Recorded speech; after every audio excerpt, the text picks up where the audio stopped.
Hello mga lods, house update da itano. So mao day ni ang ako ang update sa akong balay, nabutangan na nako og floor mat. So as of now, tanan-tanan nabutangan na nako og kanang floor mat pati sa kwarto. So buksan na to ang ato ang kwarto no. Mao day ni ang kwarto sa akong anak og gibutangan nako siya unta og wallpaper. Ako siyang gitistingan og butang og wallpaper pero wala pa siya nahuman kay pangit day siya butangan og wallpaper nga wala pa siya finishing. Kay rap lang man gud na siya mga lods. So, naata dirang mga bugas no pero atong ibalik og sara kay gubot pa man kaayo kay mao lagi daghan pa kaayo kakulangan. Og about sa akong sopa mga lods, ayaw lang niyo pansina nga murag nagkalahi ang color kay sa pag-deliver man good kanang wala kayo na notice ba nga unsa day color aning una. So kini ang ako ang kwarto. So naapay daghan kay mga bags, ini bags dira og mga karton kay mao din ako magamit kay tungod lagi wala pa koy kabinet.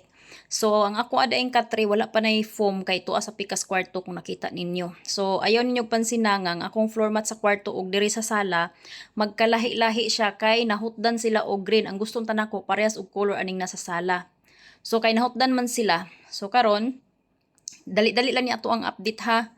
So karon ato pong ipakita ni tanan ato ang mga sofa no. So very cute kaayo ang atong balay bisag gamay siya pero murag na porma-porma na gid siya ni cute-cute siya og kining gamay.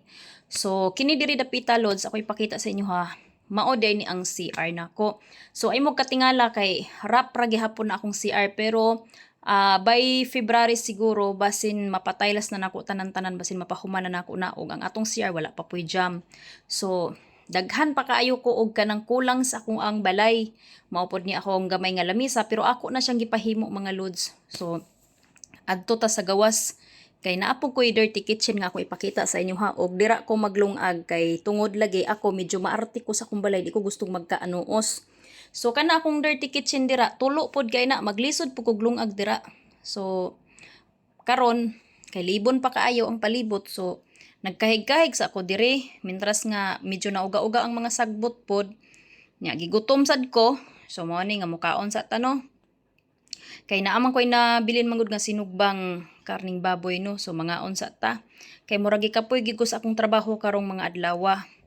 So mao lagi na tungod kay nag-inusara lagi ta kay wa tay partner sa kinabuhi mo nang mag-agwanta lang gid sa ta, mag-inusara sa ta. So karon mga sa ta kay gutom naman jud. So mao na siya ang update sa akong balay. So